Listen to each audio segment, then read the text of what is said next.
Star batter స్ఫూర్తిదాయక captain ఉరిమే ఉత్సాహంతో మైదానమంతా చైతన్యాన్ని నింపే పోరాట యోధుడు విరాట్ కోహ్లీని మనమిక తెల్ల జెర్సీలో చూడలేం. టీ20 లీగ్లకు విపరీతంగా ఆదరణ పెరుగుతోన్న కాలంలో అభిమానులను టెస్ట్ క్రికెట్ వైపు ఆకర్షించి వారిని ఆట కతుక్కుపోయేలా చేసి ఉత్తేజపరిచి ఉరూతలూగించిన కింగ్ సుదీర్ఘ ఫార్మాట్ కు గుడ్ బై చెప్పేశాడు. దాదాపు దశాబ్దన్నర పాటు టీమిండియాకు వెన్నెముకలా నిలిచిన విరాట్ దీర్ఘ ఫార్మాట్ నుంచి రిటైర్ అవుతున్నట్లు ప్రకటించాడు. టీ20ల నుంచి రిటైర్ అయిన కోహ్లీ ఇక వన్డేలో మాత్రమే భారత్ కు ప్రాతినిధ్యం వహిస్తాడు. సీనియర్లకు చీకుగా, జూనియర్లకు భయ్యాగా, అభిమానులకు కింగ్గా భారత క్రికెట్లో అంతర్భాగమైన కోహ్లీని ఇక టెస్టుల్లో చూడలేకపోవడం పెద్ద వెలితే. అది పూడ్చలేనిది. అతడు బ్యాట్తో పరుగుల వరద పారించడమే కాదు, సారథిగా భారత జట్టు టెస్టులు ఆడే తీరునే మార్చేశాడు. విదేశాల్లో తడబడే అలవాటున్న టీమిండియా కోహ్లీ నాయకత్వంలో దూకుడు అలవర్చుకుంది. బోర్డర్ గవాస్కర్ సిరీస్లో భాగంగా జనవరిలో సిడ్నీలో ఆడిన 5వ టెస్టే కోహ్లీ కెరియర్లో ఆఖరి టెస్ట్. అది 2014 డిసెంబర్. భారత క్రికెట్ పాతాళానికి పడిపోతున్న క్షణం.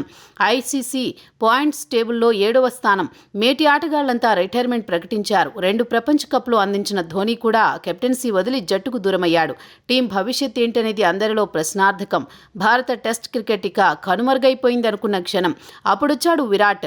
టెస్ట్ క్రికెట్లో తాను కింగ్ అని నిరూపించుకోవడానికి ఎక్కువ సమయం పట్టలేదు. టీమిండియా అభిమానుల్లో ఆశలు పెంచి సంప్రదాయ విధానాలను సవాల్ చేస్తూ కొత్త తరహా టీమిండియాను తయారు చేయడంలో సఫలమయ్యాడు.